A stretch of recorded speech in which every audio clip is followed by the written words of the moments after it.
Latinidades, afinidades, y por el rumbo que el pueblo mande.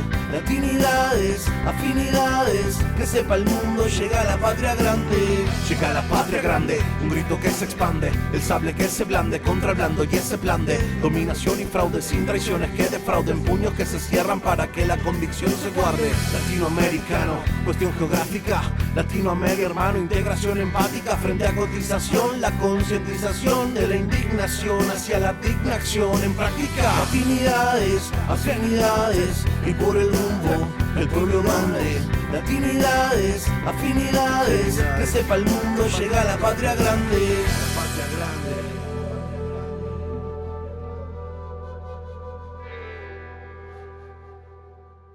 Desde México, saludamos a quienes nos favorecen con vernos en esta nueva emisión de Latinidades. Gracias, en verdad, por acompañarnos. El 9 de abril del 2024 tuvimos una charla con el encargado de la Dirección de Materiales Educativos de la Secretaría de Educación Pública del país sobre los libros de texto que causaron mucha polémica entre los sectores de la derecha, como siempre pasa cuando se impulsan cambios. Esto como respuesta a lo que ya se conoce como la nueva escuela mexicana, de la que el titular de esta dirección fue el gran impulsor. Hace unas semanas dejó su cargo en la Secretaría de Educación Pública, en la SEP, en medio también de una fuerte polémica, por decirlo menos, en la que se dijeron y pasaron cosas. Nos gustaría saber qué pasó, cuando menos de un lado, por ahora, de lo que sucedió. Marx Arriaga, de veras te agradezco que estés acompañándonos en esta ocasión. ¿Cómo estás? Muy bien, Héctor, muy bien, y muchas gracias por el espacio, por darme la oportunidad de contar mi historia. Para todos los que te siguen, es un gusto estar aquí con ustedes y ojalá que sea una charla amena. Ojalá, porque realmente creo que es un tema complicado, sobre todo porque ahí debe haber algo emocional de tu parte. Como bien dije ahorita, y no estoy mintiendo, así se te reconoce, como el gran impulsor o el principal aupador, por decirlo así, de la nueva escuela mexicana, que después de la charla que tuvimos, que hace un año, exactamente un año, exactamente un año la tuvimos, yo no lo comentaste en esa ocasión, no recuerdo que lo hayas hecho, lo supe después, una escuela mexicana que ha trascendido fronteras, porque el modelo que tú ayudaste a formar, tú y otras personas, pero digamos, tú encabezaste los equipos, tú coordinaste todo ese esfuerzo, ahora sí que multitudinario, de muchos lados de las sociedades, de maestros, padres de familia, en fin, muchas personas que se consideran que tenían que entrar en esa elaboración de textos que derivó en esta nueva escuela mexicana, se ha llevado ya a otros países. Y eso, que yo sepa, no se ha hecho mucho esfuerzo en comentarlo. No lo he visto, no se ha solayado que ese esfuerzo que se hizo por llevarlo, por decir una escuela mexicana, es decir, ya no eurocentrista, ni gringa, basándonos en el exterior, sino en nuestras propias raíces, en vernos nosotros mismos, en usar la clásica. Tuvimos que ir a Estados Unidos para que nos dijeran cómo somos nosotros.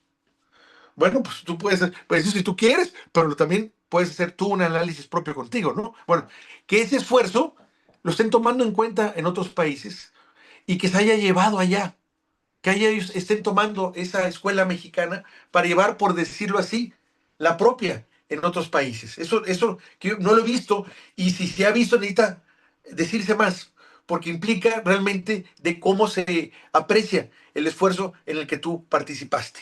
Ahora, si bien sabemos que estuvo sembrado de enormes polémicas que yo personalmente participé, como te comenté en la ocasión que hablamos, en la que gente decía, tú leíste los libros, y yo decía, sí, tú. Ya no respondían porque no los habían leído, pero estaban totalmente en contra de ellos, abominaban ellos, era Satán publicado ahí para los niños. Pero cuando les cuestionabas, oye, pero leíste el libro, lo viste, ya no respondían, no los habían leído, no habían dicho nada sobre los libros porque solo comentaban los memes que les pasaban y por eso estaban aterrados. Nunca tuvieron ellos la razón en el sentido de decir, oye, voy a leer para ver si es cierto. En las polémicas en las que yo estaba de chats, nunca pasaba eso. Te los callabas fácilmente, diciendo, ¿leíste el libro? Dime qué página. No, pues ya no. ¿En qué capítulo? No tenían forma de decirlo. Pero ahora sabemos también de que pasaron situaciones complejas, por decirlo así, en la que tú ya no estás. Y nos gustaría saber, bueno, qué fue realmente lo que pasó. Y sobre todo, qué va a pasar con ese impulso de la nueva escuela mexicana. ¿Va a seguir? ¿Va a prevalecer? ¿Se va a diluir? ¿Van a dejar el nombre, pero ya no, sustancialmente no va a ser la misma? ¿O le van a cambiar el nombre y va a ser otra cosa? En fin, se aventaron un torazo, por decirlo así, el año pasado, cuando se hicieron los libros de texto y todo el vendeval de entrevistas que te aventabas tú, en la que estratégicamente estaban diseñadas para hacerte quedar mal, como retrógrada, como lo peor. Me tocó ver algunas charlas así en las que el conductor y el invitado estaban diseñados así como que para atacarte, como un partido de fútbol en que estuviera el árbitro, los espectadores y todo el mundo vendido para que perdieras tú en este caso. Y aguantaron, aguantaron. Entonces, ¿qué va a pasar con todo ese esfuerzo? ¿Qué fue lo que pasó? Ahora sí que me callo, Max, para que nos puedas contar. Bien, no, no, y espero que sea una plática donde poco a poco vayamos profundizando y que tú me cuestiones, ¿no? Lo que vaya diciendo para que el público que nos escuche pues tenga un panorama más certero de lo que al menos yo creo que sucedió. Un poquito como spoiler, yo creo que la nueva escuela mexicana se convertirá en un producto, solo en un eslogan en donde poco a poco los avances que otros países han tomado como grandes logros de la propuesta pedagógica mexicana se van a ir diluyendo, como spoiler, pero ahorita entramos en ello. Inicio, como había señalado, en México tenemos ese sentimiento arraigado en la cultura dominante de malinchismo, en donde si viene del norte o si viene de Europa, bueno, lo abrazamos y decimos esto es la panacea, esto es lo que va a cambiar la educación o va a cambiar la ciencia y la tecnología o que va a cambiar el desarrollo económico del país, pero si se genera desde el país, o sea, si se genera desde las aulas, desde un cerebro mexicano, desde un grupo, un colectivo mexicano, se cuestiona, se minimiza, se silencia. Y se sorprenden cuando otros países voltean a México e imitan lo que hacemos, la gente se queda sorprendida y no lo cree. Pero eso es así, tanto países como Colombia, Honduras, Brasil, han volteado, Argentina, Chile, han volteado a ver a México, su modelo educativo, y están sorprendidos porque el modelo, algunos de rápido dirían, bueno, es lo mismo que había propuesto Paulo Freire o lo que había propuesto Dussel a través de la filosofía de la emancipación, de la liberación. Pero ya cuando te acercas y ves la propuesta mexicana, tiene algunas diferencias que no habían propuesto ni Freire, ni Dussel, ni Girón, ni Maglarén. En primer lugar, todos ellos pensaron desde un punto de vista teórico. Tal vez el más cercano a la práctica fue Freire, que se lo había imaginado como política pública y que en su momento, como, digamos, ministro de Educación en Sao Paulo, pues logró impulsar un poco desde un departamento muy pequeñito, desde un estado muy pequeño, no a nivel nación. Eso da un gran cambio, porque la nueva escuela mexicana no es un discurso teórico, sino es un discurso administrativo de ciencias políticas puesto en práctica a través de un programa nacional en donde se aplicó desde Chihuahua hasta Chiapas, en los 32 estados, en más de 200,000 escuelas públicas y privadas del país, con más de 1,5 millones de maestros de educación básica, se implementó. Entonces, eso es la primera sorpresa, de que esto no es algo teórico, es algo que ya se ha implementado en un país con la extensión, la orografía de México y que es posible porque ese era un pero que le ponían a la pedagogía crítica, que estaba bien para instalarse en una escuela, tal vez en un pequeño pueblo, a través de una cooperativa, pero que ya fuera en un programa nacional, eso se veía como imposible. Bueno, pues es posible. Y otro, por poner un par más de elementos que son extraordinarios que puso la agenda mexicana, uno de ellos era no solo ver la visión crítica de las cosas visto desde una agenda progresista, donde se analizaran, no sé, el cambio climático, el discurso de género, las guerras que hay en el mundo, el consumismo, qué sé yo.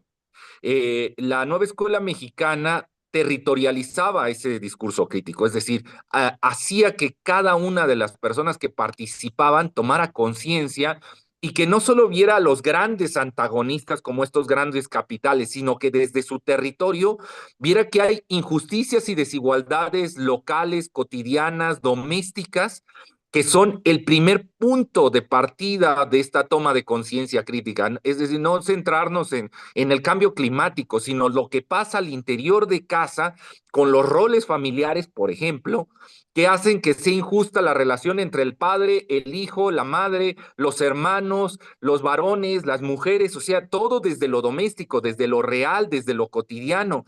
Era esa toma de conciencia real de lo que se estaba viviendo. Y el segundo elemento que puso la pedagogía mexicana ahí, que voy a dejar tan solo estos dos o estos tres, ¿no?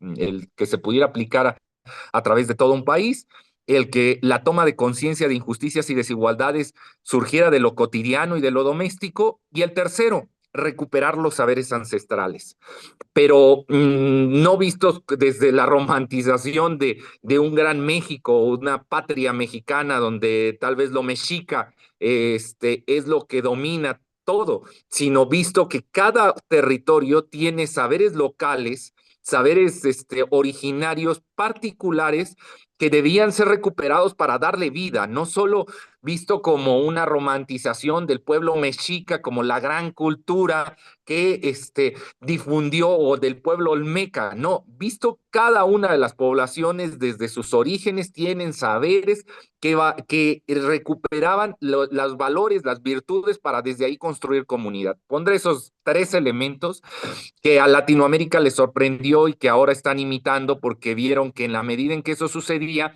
hay apropiación por parte del magisterio de los estudiantes y hace posible una educación otra fuera de los escritorios y ya visto como políticas públicas, se puede.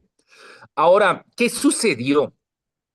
Pues yo creo que lo que sucedió es que estiramos mucho la soga. O sea, en nuestras ansias de transformación, vimos la 4T obradorista, que fuimos claros, ¿no? En la lectura de esa realidad que desde ahí partía la administración pública, de ver cuáles eran las injusticias y desigualdades que veíamos, localizamos rápidamente los antagonistas. Y lo voy a decir aquí porque hay confianza y esto Dale. le pesa a la nueva administración. Nosotros veíamos que los grandes antagonistas eran esos grandes y pequeños capitales que veían a la educación como un negocio. Y desde el día uno nos enfrentamos a ellos, a las grandes editoriales, a las grandes franquicias educativas que tenían cooptadas con centros privados la educación del país, y decíamos, no, no, el enemigo, el antagonista no es directamente la ignorancia o el que no se domine las matemáticas o no se domine el español. El antagonista es Santillana, es Trillas, es SM, es Castillo, es Grupo Salinas, es la Ibero, es la del Valle, es el TEC de Monterrey, es las escuelas privadas que ven la educación como un negocio y no como un derecho que deba tener la población. Y desde ahí, desde esa toma de lectura, generamos las políticas públicas para frenar la educación como un negocio.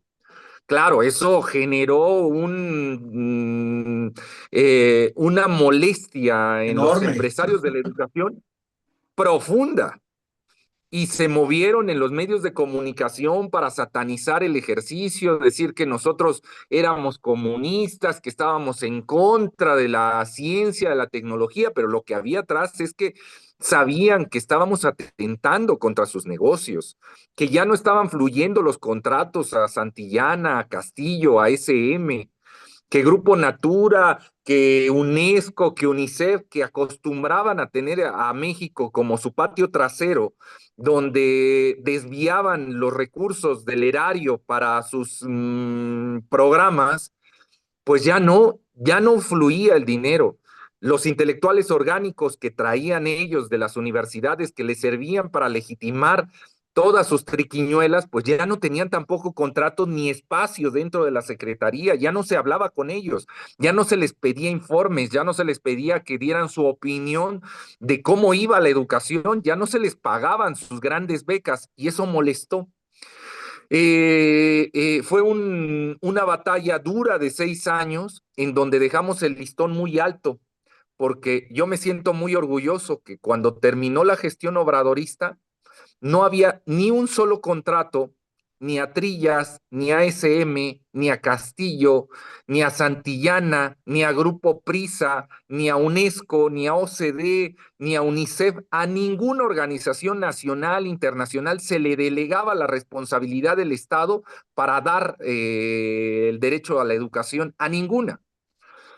Y dejamos el listón muy arriba, muy arriba, porque le demostramos a estas organizaciones extranjeras y nacionales que con la fuerza del magisterio y con una gestión limpia, en donde no se corrompiera y no se desviaran los recursos, se podían sacar adelante. Pongo solo un ejemplo a la población que nos está viendo.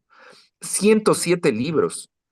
Era la primera vez en la historia de este país que se tenía la familia completa. Los sexenios anteriores habían hecho 20 libros, 18 libros, 17 libros, es decir, habían hecho los libros de primero, los de segundo, pero faltaban los de tercero, cuarto, quinto y sexto de primaria, faltaban los de secundaria, y luego llegaba la siguiente gestión, el siguiente sexenio, y entonces hacía tercero y cuarto, y decía que iba a modificar los de primero y segundo, dejaban a media todos, entonces todo se quedó a medias. Teníamos, cuando llegamos nosotros a la gestión, llegamos a un revoltijo donde había libros hechos por Fox, otros hechos por Calderón, o sea, en el periodo de Calderón, y otros hechos por Peña Nieto, y se convivía con todos esos materiales.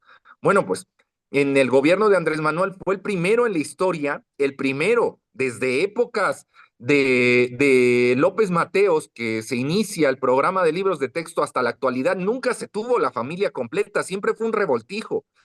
Pues nosotros fuimos la primera vez que tuvimos libros nuevos, diseñados por la gestión y diseñados bajo la nueva escuela mexicana, desde preescolar hasta telesecundaria, 107 libros. Y eso demostraba que trabajando honestamente, sin robarse el dinero, y con la base magisterial se podían hacer esos materiales. Y eso hizo que dejáramos el listón hasta acá. Entra la nueva gestión y trae muchas ansias de demostrar que se podía hacer todavía mejor, que ya era casi imposible, pues habíamos sacado el plan de estudios, los programas, los 107 libros, y veíamos la vieja gestión, digamos, la obradorista, que tampoco no era cuestión de competencia, ¿no? De que, a ver, la nueva gestión del segundo piso de la 4T, ¿cómo nos va a mejorar? No, nosotros esperábamos de que, a ver, aquí nosotros dejamos la estafeta, ustedes la toman y van hacia donde nosotros no pudimos llegar. Por ejemplo, ¿qué faltaba en la cuestión del libro de texto? Llegar a la base magisterial.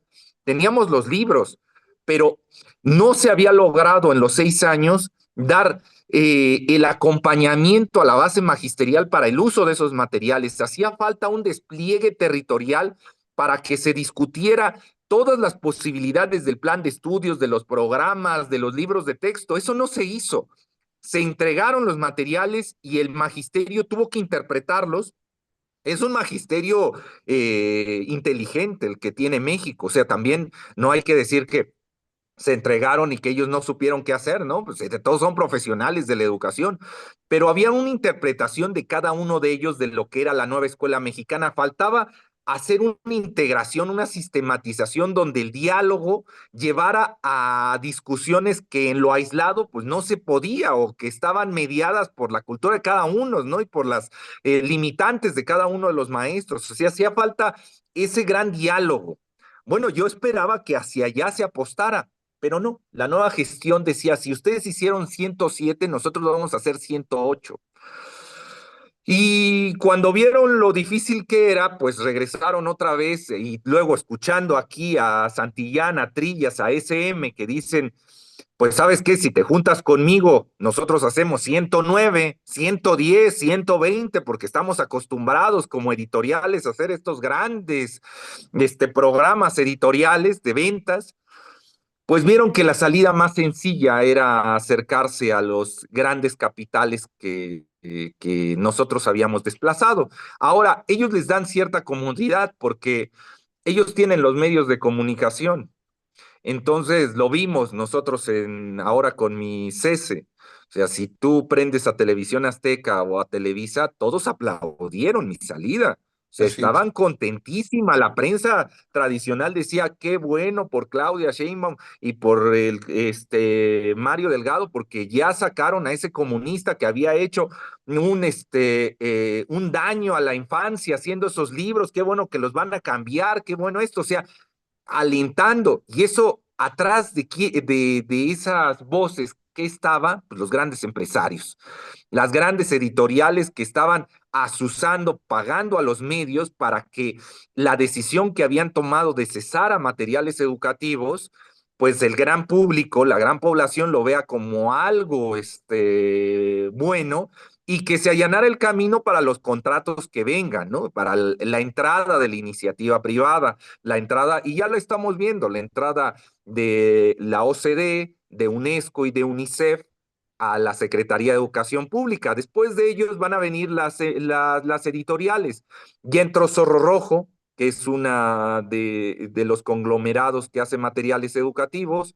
Seguramente en los siguientes meses veremos cómo entran a apoyar SM Castilla, Trillas y Santillana, Grupo Prisa, y Grupo Salinas, ¿no? Poco a poco iremos viendo cómo, y sin duda otros, ¿no? Como Macmillan, Google, Amazon, Lego, todas las compañías que tienen una vertiente filantrocapitalista en educación van a ver cómo se está allanando el camino para que ellos regresen y hagan negocio. Entonces, ¿por qué salimos?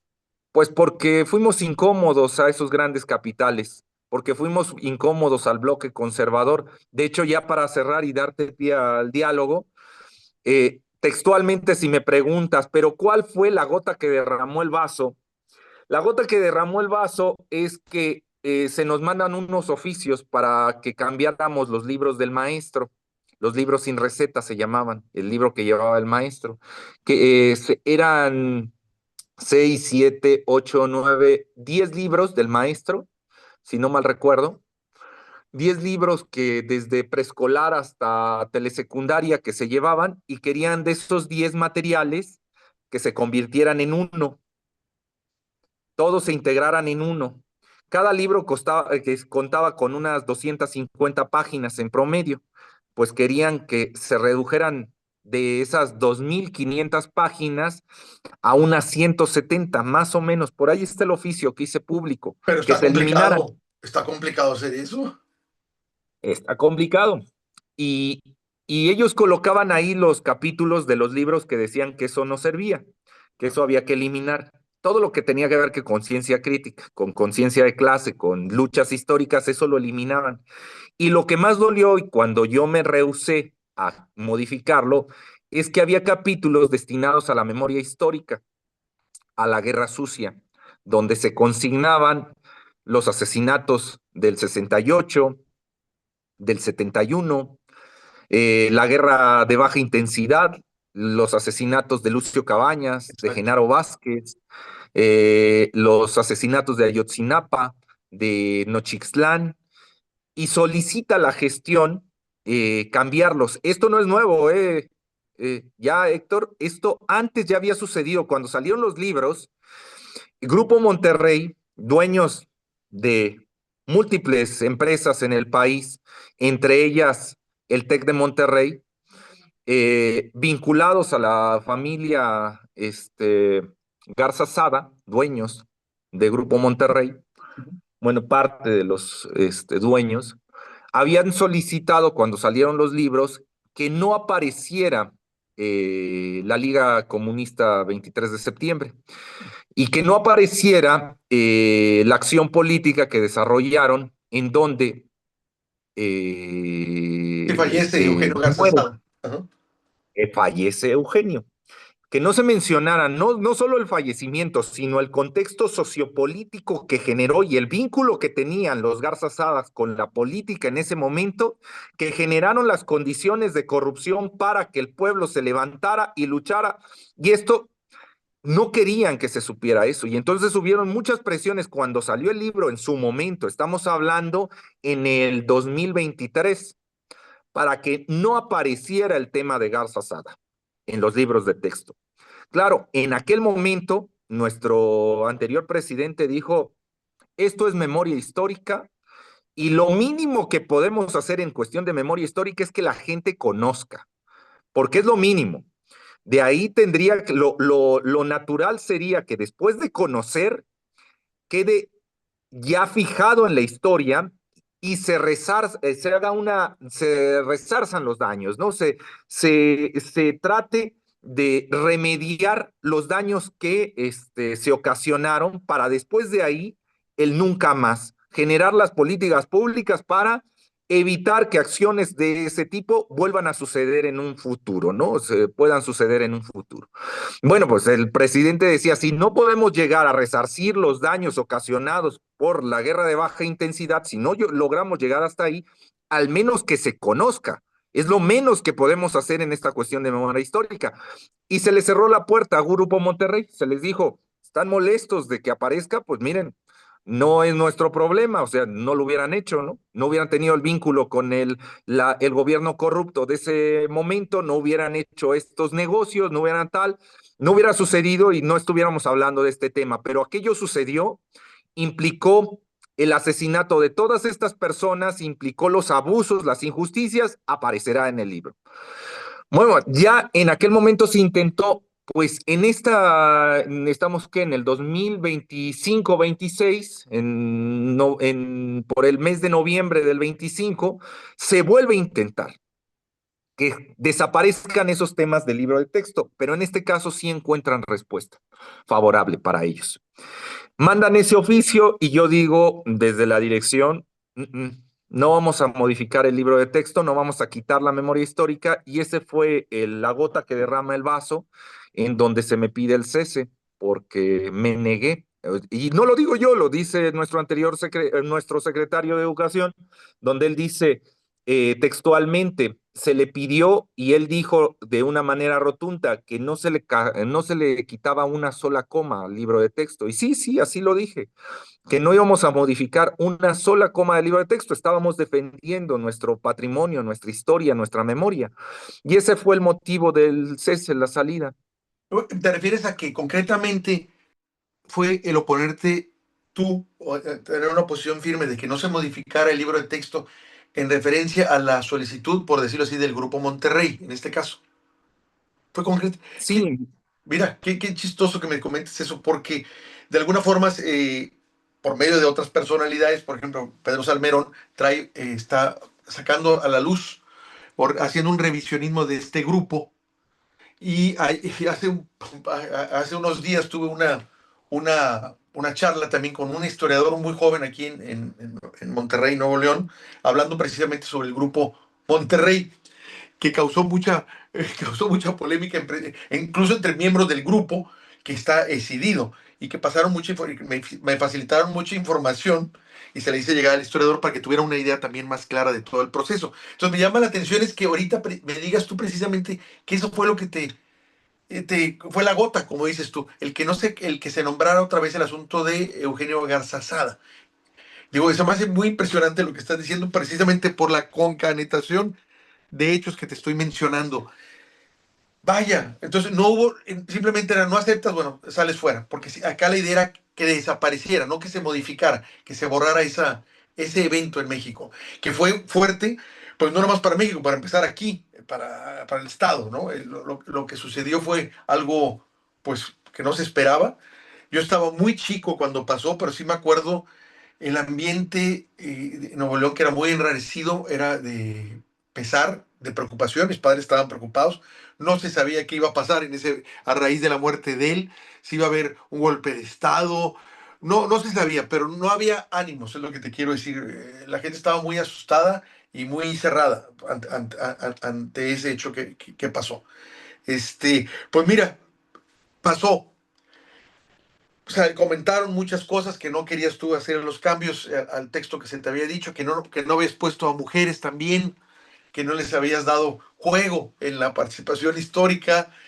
Bueno, se dijeron muchas cosas, pues tú las sabes. Te digo, a mí me gustaría ver, porque lo vimos, se te manejaron una serie de cosas de ataques aquí. Si quieres tú, incluso voy a decir, eh, de manera oficial, ataques decentes, por decirlo así, que se mencionaban, pero no se cargaban, no se adjetivizaban como lo hacían, como hacen los medios de derecha. Comunista es lo peor, que bueno, ya salió el diablo de ahí. Bueno, acá hacían los ataques, pero no los adjetivizaban, no se enconaban más. Pero al final de cuentas, era una versión que nos estaban dando. En relación a eso, de si pusiste o no mujeres, si les diste juego histórico a las mujeres o la importancia histórica, ¿qué es cierto eso? Digo, porque ahí me llamó la atención, porque lo manejaban, haz de cuenta, como que, al menos en la prensa a la que uno estaba llegado, era, oye, se te olvidaron poner en nuestra historia mujeres. Ah, sí, pero ya no, no van, no van. Pero ¿cómo es que hay mujeres? No, no van, no, simplemente. O sea, como que había una cerrazón de tu parte para poder hacer este tipo de cambios en ese sentido. Ahora, eso es lo que yo sé, lo que yo leí y la imagen que me daba la impresión de cómo se estaban manejando. No sé, pues, qué nos pudieras decir tú al respecto, si esto realmente fue así o no, porque siempre hay dos versiones, por eso te digo, a mí me interesaba la tuya, porque saliste de manera muy intempestiva, la prensa mencionó mucho, está trinchado, no se quiere ir de las oficinas, ahí está durmiendo y todo. Entonces dijimos, bueno, algo está pasando ahí. Y también recuerdo que la presidenta de nuestro país fue muy clara, dijo, no, las formas no fueron las correctas, dijo. No se debió de haber hecho eso. Sí lo recuerdo que lo dijo, ella fue muy clara en decir que aceptaba a lo mejor las razones por las cuales su secretario de Educación Pública te decía no, que ya no, pero no aceptaba las formas. Dice, no se debió de haber hecho eso y reconocía todo el trabajo que tú habías hecho. O sea, que creo que eso también hay que decirlo, ella te estaba dando un espaldarazo ahí. Es decir, el trabajo de él es muy grande y se va a ir, pero bueno, no queremos que se vaya así. Entonces digo, se quedó así, una situación media rara. Yo te comenté antes de empezar la charla que a mí en los chats donde estoy, la mayoría de la gente, por no decir toda, estaban en contra de que tú te fueras. No lo vieron bien, cuestionaban incluso a la presidenta. Decían, ahora sí se equivocó Claudia, aquí se equivocó, aquí no hay forma de poder apoyar la decisión que se tomó. Te estoy resumiendo lo que en muchos chats leí. Ese era el resumen. Algo pasó y apoyaban tu postura y se preocupaban de lo que iba a pasar. Y te comento, era gente que reconozco, eran militantes de Morena, simpatizantes de Morena, que cuando estaba el asunto de toda la polémica, no decía nada, no comentaba nada, pero que ahora sí, ante tu salida, hacían los comentarios, que no estaban de acuerdo, que había habido ahí un error y que se había equivocado el gobierno en que tú ya no estuvieras. Te lo paso así en resumen. No, muchas gracias por hacer el resumen y coincido contigo, creo que de los más generosos fue nuestra presidenta en el reconocimiento al proyecto del libro de texto. Desde el primer momento ella señalaba los libros son necesarios, hay que dar la batalla cultural, no lo decía así, pero así se interpretaba, de que el material de los libros de texto implicaba ese contrapeso a las políticas públicas destinadas solamente en mejorar las condiciones del aula o dar becas. O sea, el libro de texto servía como ese contrapeso en donde estaban los apoyos materiales, pero también había una propuesta pedagógica desde la izquierda, pensada desde la justicia social para generar una ciudadanía distinta. Así se leía y siempre hubo el reconocimiento y eso hizo que alguna parte de Morena que se lanzó contra nosotros, que decían, pero es que quiere quitar la cuestión de las mujeres en la historia, ¿cómo se atreve que no incluirlo si estamos en tiempo de mujeres? Pues esa parte de esa izquierda que pues no conoce el libro de texto, que no lo ha ojeado y que se dejaba llevar por los medios de comunicación, que también la hay en Morena. O sea, yo recuerdo a Citlali, por ejemplo, salir a decir, es que nadie aquí es dueño del obradorismo, ni nadie aquí empezar a aventar cacayacas contra el proyecto de los libros de texto. Y se veía que no estaba enterada de los libros, ni estaba enterada de aquellos oficios, y hacia allá me voy. A diferencia de otras riñas que se han dado en gobierno federal, esta había dejado testimonios porque existía el oficio donde se le había solicitado a materiales educativos quitar el caso de Ayotzinapa, quitar el caso de Garza Sada, quitar la guerra de baja intensidad. O sea, existía ese oficio, existía, no era algo que me estuviera inventando, no fue algo que se dijera en el pasillo, oye, Marx, ahí te encargamos que quites esos capítulos. No, habían dejado testimonio y estaban mis respuestas por oficio que recibió la subsecretaria de Educación Básica. Entonces estaban todas estas evidencias que cuando nuestra presidenta se entera y ve el cruce de oficios donde sí se solicita ese cambio y donde en ese oficio nunca se menciona el tema de que, por cierto, falta la cuestión de las mujeres en la historia, pues nuestra presidenta fue muy fácil decir, aquí están mintiendo, hay una parte que está mintiendo y otra que trató de defender el proyecto de los libros de texto. Claro, yo entiendo que desde la cuestión política era más fácil sacrificar a un obradorista porque yo venía, y yo soy claro, o sea, mi equipo de trabajo venía de la presidencia del compañero Andrés Manuel, y que bien o mal, pues todos nos habíamos replegado. A mí me habían dado la oportunidad, por darle continuidad al tema de los libros de texto, de quedarme a la siguiente gestión, pero mis equipos de trabajo pues eran otros. Entonces era más fácil quitar a un obradorista que venía de otra gestión, que venía muy casado con el obradorismo, con los equipos de la doctora Beatriz Müller, con los equipos de Andrés Manuel, que era reconocido como obradorista, a aceptar que los equipos nuevos, en este caso Noemí o Mario Delgado, que son equipos nuevos que vienen representando a Presidencia y al Sheinbaumismo, se habían equivocado, más cuando habían mentido. Y aquí con esto voy a dar una verdad que dilapida todo, ¿eh? O sea, que es lapidaria.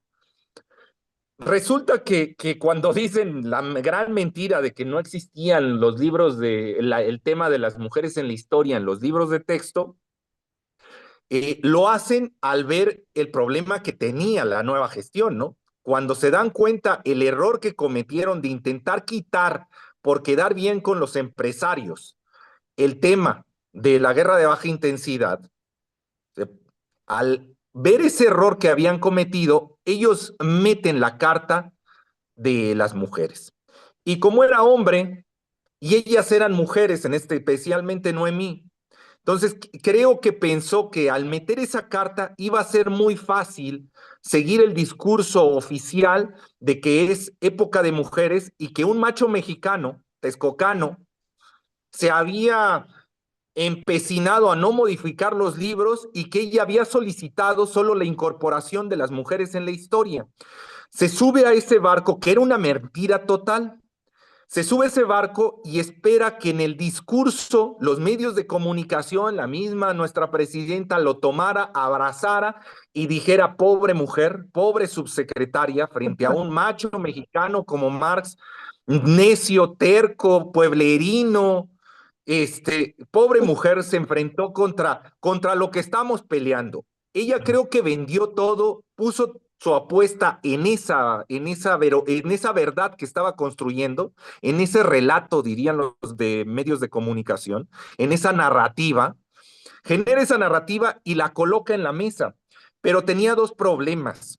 Uno, los oficios que había firmado, donde en ningún momento señala que se incorporen esos temas. Primer grave error en su narrativa. Y segundo, el libro de historia, de esos 107 libros, hay dos libros en particular donde se toca el tema de la historia. En ese libro de historia que llevan de cuarto a sexto y de primero a tercero de secundaria, de cuarto a sexto de primaria y en secundaria, en ese libro de historia venían capítulos sobre las mujeres en la historia. ¿Y sabes quiénes habían redactado ese capítulo? Ni digas que esta misma del persona. Noemí Juárez había hecho el capítulo. O sea, la misma subsecretaria había redactado los capítulos donde se hacía referencia a las mujeres en la historia. Entonces, Entonces, espérame, esto era, que es absurdo lo que me estás diciendo. Es absurdo total. Así como lo estás es contando, absurdo. es absurdo. Y no te, y esta ya no es narrativa. Esto no es una narrativa. Yo no estoy haciendo relato. Esto es verdad y es tan verificable que en este momento hay 7, que serán 10 millones de libros de historia en el país en manos de estudiantes que pueden abrir y ver el capítulo ahí en el libro de historia, nuestros saberes, historia, y verán ahí mujeres en la historia, y abajo vendrá el autor y dirá Noemí Juárez. Ella misma había hecho ese capítulo y estaba diciendo que yo me negaba cuando, ¿cuál negación? Si ella había participado en hacer esos materiales, solo por poner ese, porque si tú abres cualquiera de los otros libros, porque dirán, bueno, entonces solo el capítulo de Noemí Juárez, de las mujeres de la historia estaba, no, el libro está plagado porque había sido una de las banderas del obradorismo, es decir, esta nueva gestión, sin duda, nuestra presidenta ha impulsado más el rol de las mujeres dentro de las políticas públicas, sin duda, y lo vemos a través de su gabinete. Y se entiende que ese protagonismo deba de tener hoy la gestión pública. Esos espacios tomados ahora, asaltados por las mujeres, era necesario. Pero esto no inicia con la compañera, nuestra presidenta Claudia. Nuestro compañero Andrés Manuel también había luchado en todo su sexenio porque el rol de las mujeres tuviera más protagonismo, tanto así que hoy tenemos una presidenta. Es decir, hay que decir que nuestro compañero Andrés Manuel genera las condiciones Sí es. para que un país profundamente machista como este lograra transitar a tener por primera vez en la historia a una mujer como presidenta. Es decir, esto había sido algo que en las mesas con Andrés Manuel, con nuestro presidente, se tocaba. Se decía, Marx, mucha atención con el tema de las mujeres, mucha atención con el tema de los pueblos originarios, mucha atención con la memoria histórica, con las batallas de la izquierda, con las matanzas. Son temas que son nuestra bandera de lucha, porque nuestro corazón está a la izquierda y es rojo. Entonces, eso lo teníamos nosotros presente. Cuando lo coloca a Noemí y lo toma Mario Delgado como bandera y dice, es que Marx, y claro, era fácil, ¿no? Pues lo veían a uno y decían, moreno, pueblerino, lo que sea, va a ser fácil endilgarle, sobarle ahí en su discurso de que es un macho y que la pobre Noemí Juárez, ahí muy tierna ella, intentó colocarle y él la maltrató, la violentó como mujer y entonces es porque es un macho. Se les vino abajo el discurso y ahí en estos grupos de WhatsApp, pues poco a poco se fueron dando cuenta de la verdad. O sea, ya lo había intentado en su momento el prianismo, decir que yo era un violento, era una persona irascible, que era Y un radical, comunista muy radical, sí. radical. Entonces era algo que se subieron ahí, los medios potenciaron, pero la izquierda que le gusta la lectura y que no eran tantos oficios, era una docena de ellos, cuando los leyó, en especial los asesores, me imagino, en presidencia, debieron decirle a nuestra presidenta, Noemí miente. Marx tiene la razón, sí se le solicitó modificar eso, y pues bueno, el error no es que el tema de las mujeres, pero claro, ya ahí yo entendía. Yo por eso ya esto ya lo dejé zanjado, yo estoy trabajando en Ciudad Juárez como maestro. Cuando me dicen incorpórate al servicio exterior, les dije, no vine aquí por un salario, no vengo aquí por un hueso, yo vine por un proyecto y entiendo que esté modificándose el proyecto, pero yo ya no quepo aquí y yo no me voy a ir al extranjero a vivir del cuento, a vivir del erario, viendo que lo que luchamos se desmorona. Entonces yo prefiero regresarme a las aulas, no se preocupen, ahí están los libros de texto, desháganlos, hagan lo que quieran con ellos. Nosotros ya hicimos historia, es decir, el obradorismo ya dejó esa semilla sembrada y pues bueno, ya ustedes ahí verán y su conciencia y la historia del país los juzgará al ver, ustedes recibieron 107 materiales, ¿qué hicieron con ellos, no?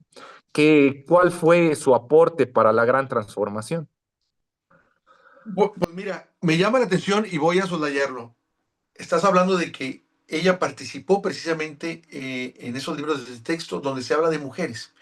Y ella esgrime de alguna forma como bandera el que esos libros de texto en la que ella participó y en la que habla de mujeres no lo hace y te acusa a ti. O sea, y aparte está fundamentado eso. O sea, ahí hay una mentira, como bien dices tú. Ahí hay fue un truco nada más, o agarrar una frase o un verbal para poder deslegitimarse y crearte a ti un problema de que, como dices tú, es un machista que no acepta que haya más mujeres, solo los que él dice o las que él menciona, ¿no? Entonces, y hay oficios al respecto. Ahora, yo te veo bien, te lo dijo apenas apareciste en pantalla, dije, te veo en paz, te veo con fuerza, te veo que definitivamente debes estar haciendo alguna otra cosa de las que te apasionan. Reconozco tu honestidad en haber rechazado un cargo en la Secretaría de Relaciones Exteriores en el extranjero, eh, porque estás, como dices tú, no vine por un sueldo, que es lo que al final de cuentas estaban dando una salida para que dijera, bueno, mira, te sacamos de aquí, pero te mandamos ahora acá, y tú, pues tuviste los pantalones y la determinación para decir, no, yo me regreso a mi estado natal y de ahí sigo. Pocos harían eso, ¿eh? Pocos harían eso que tú hiciste. Eso te lo reconozco. Este, pero te digo, me quedo con varias cosas. Mira, eso ya no te toca a ti. Pero recuerdo cuando entró Mario Delgado, fue muy tajante y me acuerdo que todo el mundo le aplaudió sobre el asunto de la alimentación que se da en las escuelas. Que dijo, ya no vamos a aceptar esto, lo otro, sabiendo que México tiene un gran problema de obesidad, sobre todo infantil, de comida chatarra, de tomar Coca-Cola, de tomar cosas como los productos Bimbo, en fin, todo este tipo de cosas que solo lleva a la obesidad y a la diabetes. Pero luego da marcha atrás. Dio marcha atrás. Tan así que alguien que no es del área educativa señaló esa regresión o esa contradicción. Me refiero a no cualquier persona, al doctor López Gatell. Ahí hay por ahí una declaración que está en internet donde acusa abiertamente a Mario Delgado de seguir apoyando este tipo de alimentación para la niñez mexicana, que realmente no es nutrición, para acabar pronto, ¿no? Entonces, yo cuando pasó eso, que fue mucho antes de lo que te sucedió a ti, yo sí, como decimos acá, paré oreja, dije, a ver, ¿qué pasó? Se dio ante los grandes capitales que hacen negocio en las escuelas, ¿no? Algo pasó. Primero fue muy bueno y me acuerdo que también en todos los chats decían, wow, hasta que por fin salió alguien a parar esto en nuestra infancia, ¿no? Y todos estaban felices, se dieron la cara, qué bueno que en este gobierno está haciendo, qué bueno. Pero luego dio marcha atrás, tan marcha atrás que López Gatell prácticamente lo exhibe, lo denuncia. No desde el ámbito de la educación, sino el ámbito de la nutrición. Pues al final de cuentas él es doctor y está haciendo mal en esto, ¿qué pasó? Ahí está, no estoy mintiendo eso. Por lo que no me extraña, en un momento dado, que si se dio ante esos capitales, pues de alguna forma quiera contemporizar, por decirlo, decir algún eufemismo elegante, con las grandes editoriales que de alguna manera quedaron fuera el sexenio pasado. Yo lo que diría es la gran escuela o la nueva escuela mexicana, si bien, como bien lo dijiste tú, incluso hasta Nicaragua, te faltó mencionar el país de Nicaragua. Nicaragua. Nicaragua no lo mencionaste. Están viendo y revisando estos libros para hacer ellos, basándose en el trabajo que ustedes hicieron, histórico, lo que quieren hacer ellos en la educación pública de ellos. Lo cual es enorme, es una aportación enorme de México, de nuestro país, de la cuarta transformación al mundo, para acabar pronto. En este caso, a nuestros hermanos latinoamericanos. Yo quisiera que esos logros se conservaran, Marx. O sea, poder decir eso.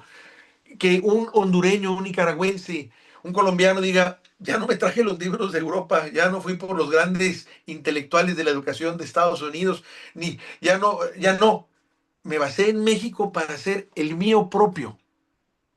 Ujú. Eso no, decir eso y plantearse eso no es cualquier cosa. Entonces, esos logros no me gustaría que quedaran fuera, que quedaran truncos.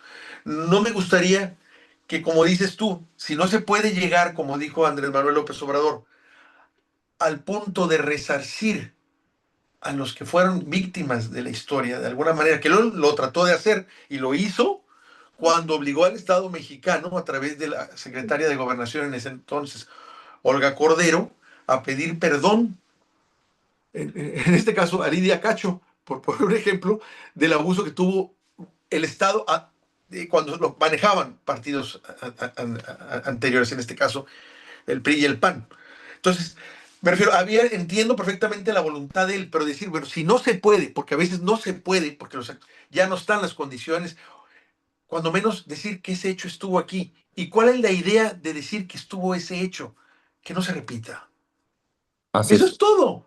Si lo quitas de la memoria, sobre todo para las nuevas generaciones que no lo vivieron, no lo van a preguntar, no van a indagar qué pasó. Y se puede volver a repetir.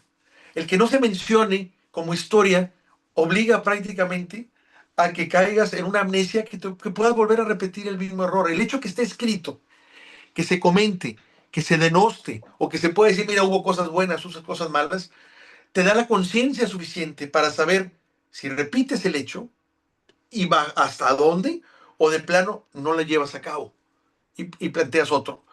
Para eso sirve la historia, para decir, no voy a repetir el error. Por eso siempre han dicho, los que no saben de historia, esto es una frase histórica, están condenados a repetirla. Bueno, el hecho de que haya grupos de interés, cualquiera que sea, políticos, económicos, que quieran que en el país se desaparezca la historia o que ésta se minimice, tenemos que preguntarnos por qué, qué hay detrás, qué es lo que buscan y qué es lo que quieren mantener. Creo que eso es vital. ¿Tú cómo te sientes ahorita, después de todo este vendaval? Pues me siento, pues sigo en ese duelo, porque gracias porque dices que me veo bien, que me siento feliz. Desde Juárez me siento contento, es una ciudad que aprecio mucho, que me gusta mucho para vivir, como diría Villa de Parral, que había una frase que decía él que a Parral le gustaba hasta para morir. A mí Juárez me gusta hasta para morir, ¿no? Entonces es una ciudad que me siento cómodo en ella y me llena de energía, ese sol, ese cielo radiante, azul, profundo, me llena mucha energía, me da mucha energía, entonces ahí me siento contento, pero sí llevo el duelo porque soy consciente, no soy ingenuo, de que lo que hicimos en el sexenio anterior va a desaparecer. O sea, digamos que la nueva escuela mexicana obradorista, yo creo que deberemos ir creando hasta un nuevo título, no sé, en lugar de pedagogía crítica, yo sugeriría aquí, en este foro contigo, Héctor, tal vez la pedagogía obradorista, porque hizo mucha pedagogía Andrés Manuel desde las mañaneras y a través del humanismo mexicano y después la nueva escuela mexicana, entonces creo que sería bueno acuñar el término así como pedagogía crítica, como modelo educativo, que la pedagogía obradorista. Y eso nos ayudaría tal vez para diferenciar entre la nueva escuela mexicana actual y la nueva escuela mexicana que se dio en el sexenio anterior. Entonces sí estoy viviendo ese duelo porque lo dices bien, Nicaragua, Colombia, Brasil, Chile, Argentina, Cuba, Honduras, al rato a las 7 de la noche tengo charlas con los hondureños, eh, pues veían el modelo mexicano y decían, es que lo tienen todo, o sea, no solamente por los libros de texto, sino lograron resolver algo que para nosotros era una incógnita. La verdad que se había dado desde el eurocentrismo, es que por ejemplo, para hacer los libros de texto se necesita un despacho editorial, se necesita un editorial. Es decir, los maestros no pueden hacer libros de texto. Necesitas tener un editor profesional, ilustradores profesionales, pedagogos profesionales, todos profesionales para hacer los libros. Es lo que marca el canon. Los maestros frente a grupo, con una institución corrupta como era la secretaría, no pueden diseñar libros. Podrán hacer tal vez ahí un cartelito, un panfleto, pero un libro de texto profesional necesita actores profesionales, despachos profesionales y presupuesto eh, gordo. Grande. Era lo que es lo que el sentido común instalado en esta cultura dominante marcaba. Y hoy voltea a Nicaragua y dice, pero no lo hicieron con las editoriales. No, no, puedes hacer libros sin las editoriales, pero y no ocupaste a los intelectuales orgánicos de estas editoriales que han sido certificados por la OCDE, por UNESCO, por Harvard, por Boston, por Yale, por Cambridge. O sea, no utilizaste a los intelectuales de siempre, aquellos que fueron formados por las élites hegemónicas, por las élites que tienen el dominio. No, no lo hicimos con la base magisterial, con los maestros de calle, de pie, y no los ilustraste con los grandes ilustradores de tal, no los hicimos así. ¿Y cómo lo hiciste? Y está todo el modelo, está todo el recorrido administrativo de cómo se puede hacer una educación otra desde la institución corrupta del Estado, la institución neoliberal del Estado, está el recorrido. ¿Cómo podrías hacer que esa institución creada para beneficiar a los grandes capitales en educación, cómo deberías transformarla para lograr que esa institución neoliberal corrupta pueda generar un proyecto como la nueva escuela mexicana? Eso está, ese es el legado del obradorismo. Y es donde voltea Nicaragua y dice, sí podemos hacer porque México lo hizo. Solo tendríamos que organizar así a los maestros, hacer asambleas así, sistematizar de esta manera, es decir, está la ruta de cómo llegar a esos libros de texto de una manera u otra. Pero bueno, hoy veo que con tristeza en este duelo, que todos esos programas pues están desapareciendo, ¿no? O sea, todo lo que hicimos, esta nueva gestión dice, esto no sirve.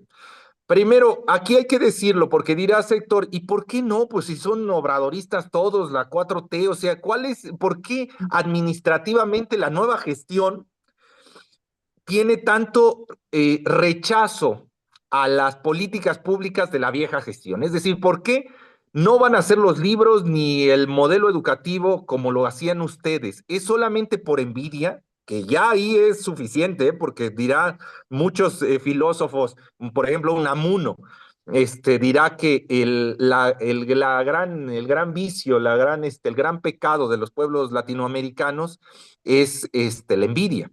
Y aquí podría decirse, bueno, pues es la envidia del segundo piso con el primer piso, que ahora por dejar su legado, pues quieren destruir del viejo legado del obradorismo para entonces entregarle a la población el nuevo legado y que se les aplauda y se les reconozca. Ahí hay una verdad, pero es una verdad a medias. La verdad profunda es que para hacer esos libros, para hacer ese plan de estudios, se necesita mucho trabajo. Eso me queda Mucho claro. trabajo. Y los que son políticos no lo hacen. Ya se lo hacen Y no realmente. lo A ellos les encanta estar apareciendo en las fotos y decir, eso me queda claro. Lo vemos muy claro aquí desde la ciudadanía quién es el político y quién es el técnico, que sí sabe, que es el que ya lleva las cosas o las hace. Lo ideal es cuando puedes juntar un equipo así, que el que dice y el que traduce en los hechos, ¿no? Pero no siempre se puede, porque incluso el político a veces limita al técnico para llevar a cabo. así. Aquí me queda claro que, por decirlo así, que si te pudiera poner el término técnico, tú fuiste impulsado y te pusieron en primer lugar, lo cual fue algo que no era común. O sea, el presidente para llevar una transformación dijo, la vamos a hacer, pero vamos a poner a los que saben, aquí van, pum. No se puso él diciendo que era el que dominaba el tema y era el que más sabía, que ese es otro problema. Eso se notó. Si no, no hubieran podido hacer lo que hicieron, o sea, en todo el país. Y por esa misma razón no se puede llevar este proceso en otros. No han entendido eso. El proceso lo tienen que llevar simplemente los que saben. Punto. Los, los que saben, y aparte, estos que saben, necesitas, siempre es gente muy animosa, ¿no? Estos que saben, estos que tienen esa pasión, pero necesitan condiciones materiales. Es decir, no es que les tengas que dar muchos recursos, o sea, porque si vemos ahí los números, la nueva escuela mexicana fue, pero muy, muy austera en cuestión de presupuesto. Siempre tuvo muy poco presupuesto, se les pagaba poco, pero se les infundía mucho ánimo, mucho, mucho ánimo. Entonces eso hizo que los compañeros que aquí atentamos contra nuestros principios, porque uno de nuestros principios es la dignidad y los derechos laborales.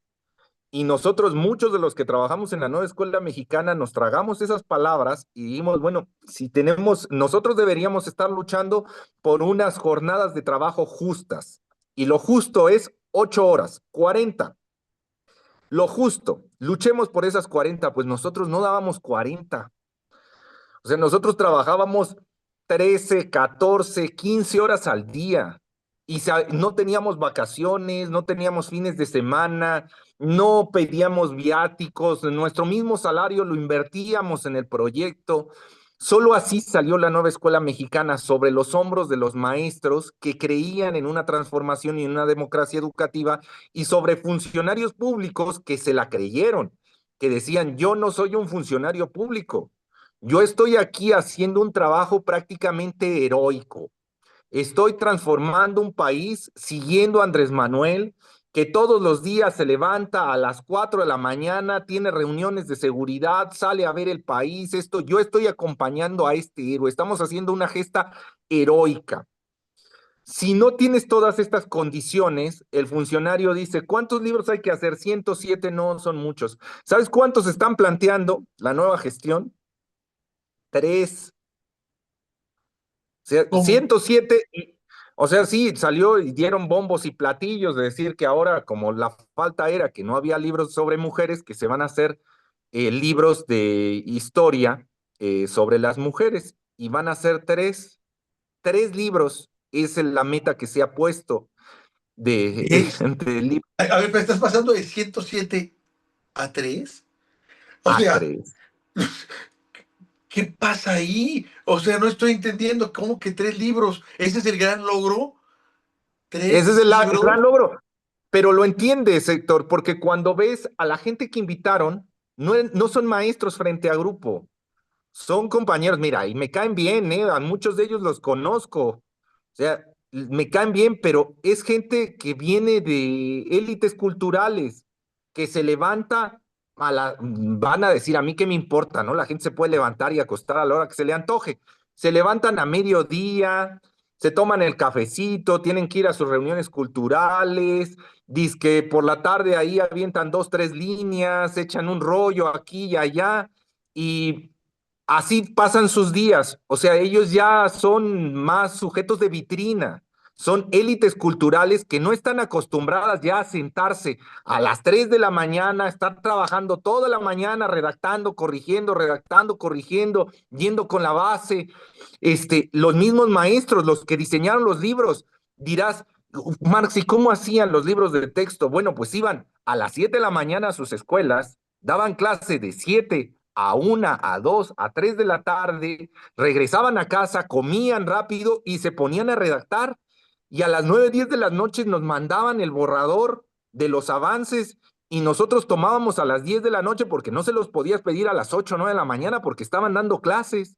Tomabas el borrador a esas horas, lo corregías en la madrugada, se los regresabas y volvían a hacer lo mismo, se iban a dar clase y esto. Entonces, si no tienes a esos compañeros que se han creído que están en una gesta heroica, pues no te van a salir 107, te van a salir 3 libros que seguramente le vas a meter, mira, unas imágenes así, unos dibujitos de este tamaño y unas letras gordas, porque si le pones una letra chiquita, te va a salir un librito de 40, 50 hojas, porque así son, o sea, los conozco y te digo, me caen bien porque tienen muy buena plática, conocen todo el mundo, han recorrido todo el país, conocen la historia del mundo entero, conocen a otros intelectuales y tienen unas pláticas muy, muy amenas.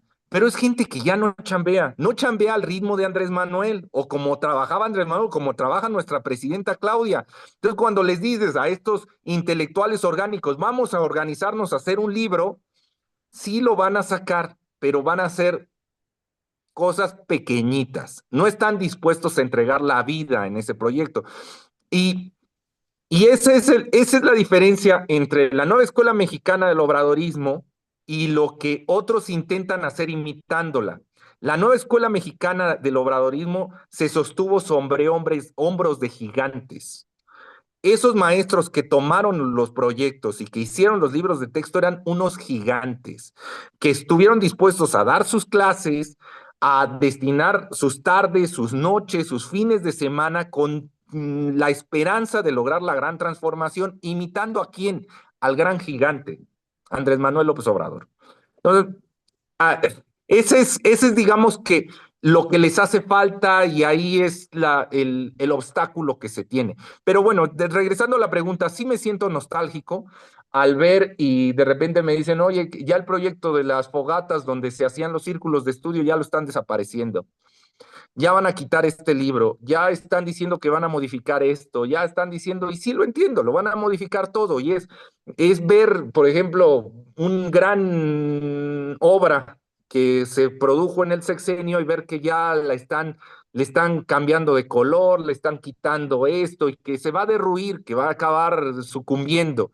Y tú lo sabes, y te duele porque lo ves a la distancia y dices, es que esto estaba bien, o sea, los libros del Salinato, aquellos del perrito que llaman ellos, estos libros famosos, esos libros duraron más de 8 años frente a Grupo, más de 8 años. O sea, duraron el periodo de Salinas, el de Cedillo, y tuvo que llegar Fox para plantear modificaciones a los libros de texto. O sea, duraron bastante tiempo en las aulas. Estos libros del obradorismo, tú sabes, el primer año, estamos hablando, 2023, no se pudo utilizarse por los amparos, que no se entregaban los libros, que Chihuahua no quería, que Monterrey no quería, o sea, Nuevo León dijo también que no los iba a entregar, que iba a entregar unos cuantos, o sea, el 23 no se entregaron. El 24 medio. Ahí hubieron estados como Nuevo León, Aguascalientes, Chihuahua, Estado de México, Puebla, que no los entregaron bien, que entregaron lo que les antojó a las zonas urbanas para taparle el ojo al macho, nada más como dicen en el pueblo.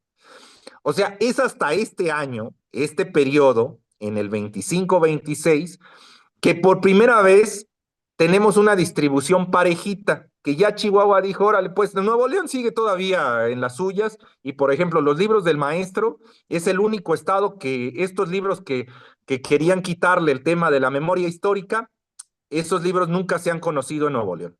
O sea, Garza Wow. Sada, el tema de Garza Sada nunca llegó a Nuevo León porque el Nuevo León decidió que cuando llegaron esos paquetes, quitaron los libros y hasta el momento no se han distribuido.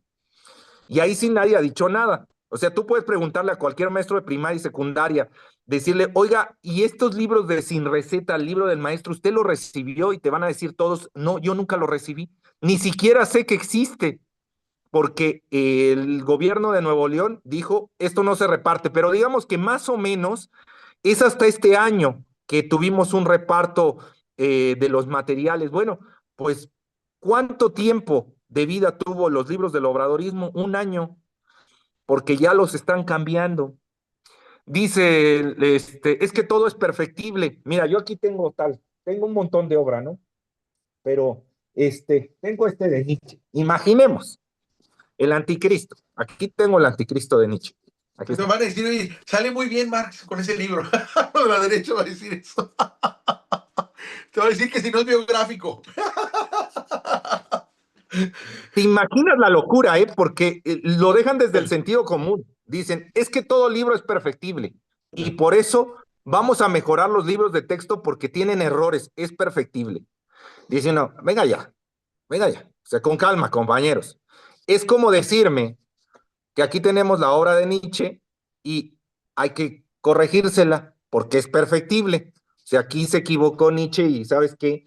pues este capítulo 9 ya no me gustó, vamos a cambiárselo, porque se equivocó aquí Nietzsche, dice uno, eh, hay que ser sinceros y hay que ser humildes. O sea, los materiales, o sea, puedo entender que desde el juicio crítico haya filósofos que hayan superado ya la propuesta de Nietzsche, pero esto es un testimonio de la historia del pensamiento humano. Entonces el decir vamos a reescribir la obra de Nietzsche es un poquito arrogante. Y en el libro de texto es lo mismo. O sea, decir, a ver, esta es la propuesta del obradorismo. Decir, vamos a mejorársela porque les faltó. Sí, sí, pues también a Nietzsche le faltó muchas cosas, me imagino. Pero eso, para el momento histórico que vivió, este es el gran avance de ese momento histórico. Y hay que reconocerlo en esa justa medida y tomar lo que es necesaria de esta obra. Bueno, pues lo mismo con los libros de texto. En teoría, esos libros deberían tener una vigencia de 4 años frente a grupo para después de ahí replantearse un modelo, un cambio de modelo que tome lo que el magisterio crea necesario. Pero bueno, en este caso, pues solo un año estuvieron y ya los van a modificar porque dicen que desde la arrogancia, pues los maestros que lo hicieron se equivocaron. ¿Tú dirías entonces que hay una ruptura entre el obradorismo y el sheinbaumismo, por decirlo así, en este momento, precisamente, cuando menos en educación pública? Pues yo lo diría más en la gestión. O sea, yo escucho a nuestra presidenta y ella es, digamos que la gran defensora de la nueva escuela mexicana y del humanismo mexicano, que, o Exacto. sea, somos herederos de ello. O sea, fuimos formados por Andrés Manuel, o sea, ahí no hay duda.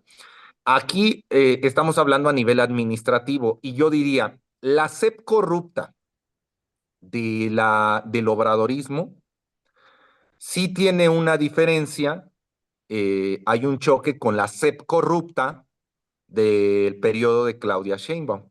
Entonces, sí, a nivel administrativo hay un cambio, hay un viraje, y ahora están virando hacia la propuesta de la SEP corrupta de Aurelio Nuño. Digamos que, y aquí entendamos, porque el público dirá, a ver, que lo explique mejor, ¿no? ¿Ok? ¿Cómo está esto de la SEP corrupta? Y voy a tomar un término que todos conocemos, el elefante reumático. Cuando llega Andrés Manuel, recibe unas instituciones profundamente corruptas porque fueron diseñadas bajo el modelo neoliberal para defender políticas públicas neoliberales. Él recibe esas instituciones y empieza a transformarlas.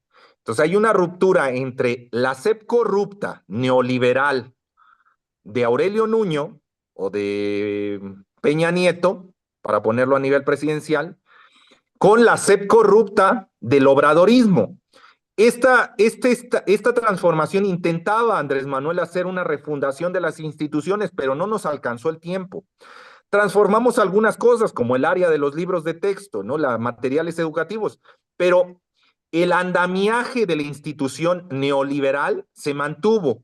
Hubo cambios, hubo resistencias, hubo choques. Entonces, el andamiaje neoliberal de la SEP, que empezó a transformarse en el periodo de López Obrador, chocaban las posturas, chocaban estos dos andamiajes. Bien, pues ahora está instalada una SEP corrupta obradorista. Llega la nueva gestión y empieza otra vez a transformarla para pues generar nuevas condiciones. Entonces empieza a transformarse y esta nueva SEP corrupta del segundo piso de la 4T empieza a chocar con la de Andrés Manuel. Ese es el choque que hay, es institucional administrativo.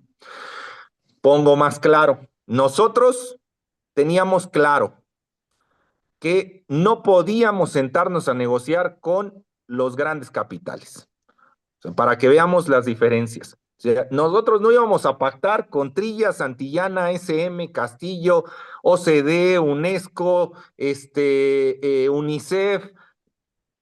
Para nosotros eso era algo prohibido. No podíamos administrativamente.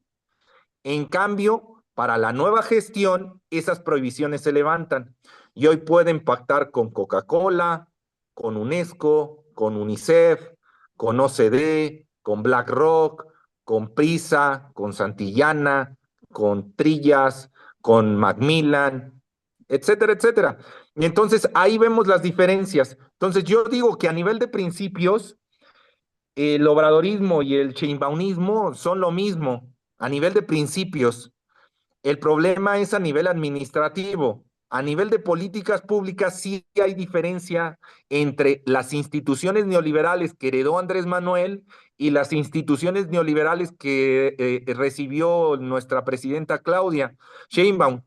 Entonces sí hay diferencias, sí hay choques y esos choques generan conflictos y generan cosas como nuestro cese. Vaya, pues nos dejas en verdad preocupados, impresionados también por cosas que no sabíamos. Hay cosas que evidentemente no llegan a nuestro alcance porque la información no se difunde o simplemente no se da a conocer como se debe. Y bueno, yo te quiero agradecer esta charla que nos diste, que espero sirva para saber realmente también qué fue lo que pasó y no la que estuvimos viendo en medios. Que a final de cuentas, como tú bien lo dices, pues la mayoría de los medios son de derecha. Nosotros tratamos siempre de romper el muro narrativo que estas hacen y que pues, obviamente aplaudían, ya se salió este hombre, qué bueno, qué acierto, ¿no?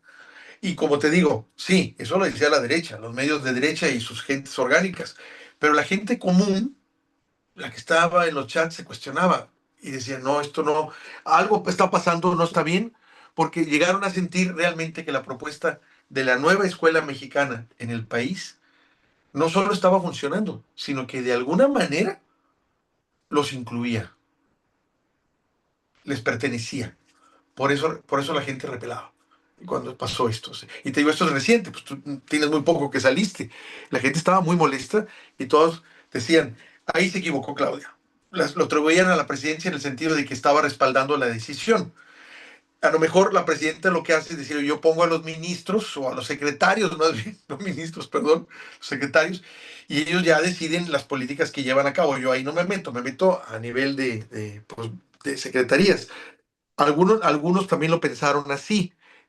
Pero te digo, lo que tú dijiste ahí está, va a pasar, se va a ver si va a pasar o no y en qué términos, porque la historia se está construyendo en este momento y vamos a ver qué tan despegado está lo que dejaron ustedes en el sexenio anterior y todavía avanzando y lo que está sucediendo en estos momentos con esta nueva administración. Como dices tú, ya no es cuestión de principios, es cuestión de administraciones. Y nosotros te diríamos, los que estamos de este lado, sí, pero una administración está para servir a los principios y no económicos, sino los principios de a quién sirven, en este caso, al país, en este caso.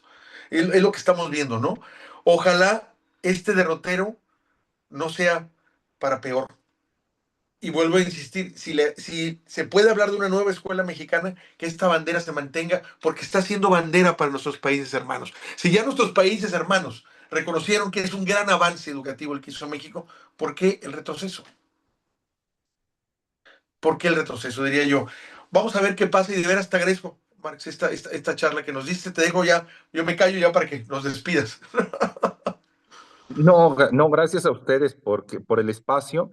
Y yo aquí le hago un llamado a todas las gestiones administrativas del país, municipales, estatales y a la misma federal, que yo sé que es muy tentador el camino fácil, el camino de los empresarios. O sea, es bien tentador cuando te dicen, no te preocupes, mira, tú solo tienes que firmar esta hoja y yo con el presupuesto yo te hago todo, la campaña de comunicación, hacemos el material, la difusión, hacemos el seguimiento, todo. Tú tan solo siéntate, ponte cómodo y ve cómo la población va a aplaudir el programa que hicimos y se va a sentir contenta porque llegó y que logramos cumplir la promesa de nuestra presidenta o de la gestión que sea, ya fuera del país, ¿no?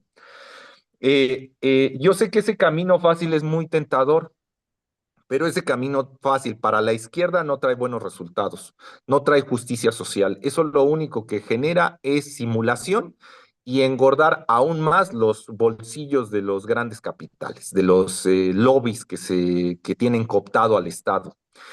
Yo les diría que volteen a ver ciertas gestiones del obradorismo. En este caso, van a decir que qué arrogante, pero pues la de materiales educativos, y que vean que ahí se dejó la muestra de cómo se podía hacer políticas públicas distintas.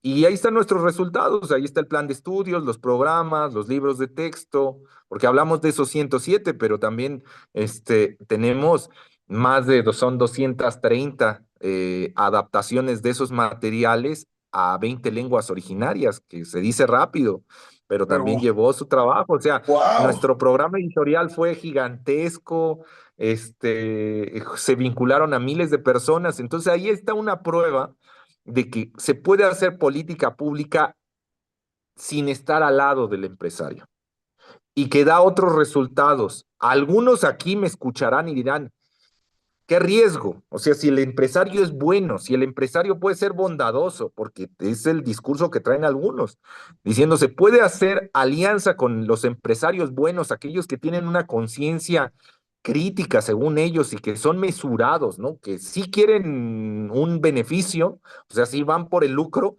pero ellos logran mesurarse y es un consumismo responsable el que están haciendo, ¿no? Tienen responsabilidad social. Bueno, pues ese es el discurso de centro derecha que intenta engañar a la izquierda haciéndole creer que un empresario puede tener una visión humanista. Eso no es así, eso es contradictorio. Un empresario siempre va a buscar un lucro, un beneficio, y el Estado está para limitarlo, para decirle, señor, hasta aquí. Vaya a hacer negocios en turismo, en otros lados donde se permite, pero en el caso educativo hasta aquí llega la relación que puede tener la educación con los empresarios. Y decirle esas gestiones que materiales educativos y otras áreas demostraron que se pueden hacer políticas públicas a espaldas de los empresarios, no del lado de ellos, sino a espaldas, y que se puede generar un espacio de convivencia social donde se busque la justicia social desde la base.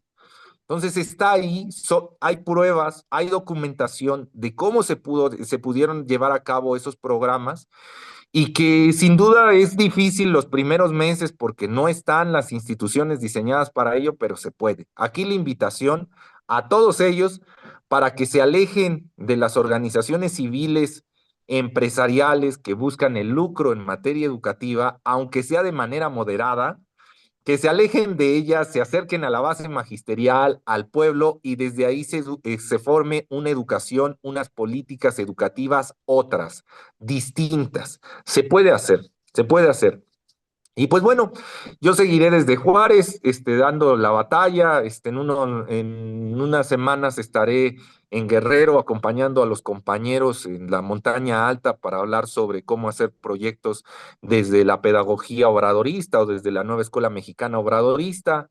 Y seguiremos con la base magisterial. Entonces, por aquí andamos, Héctor, cuando gusten, No, sí te vamos a discutimos. molestar. Sí te vamos a molestar conforme veamos los avances o retrocesos que vaya a tener esta administración en materia educativa después de haber logrado tanto.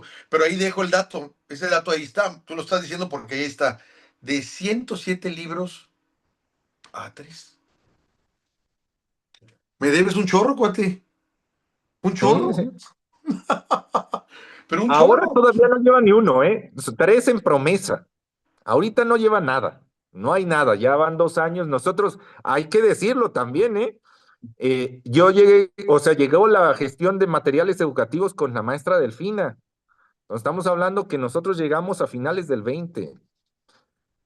O sea, nuestro periodo no fue desde el 18, sino fue finales del 20 hasta el 24.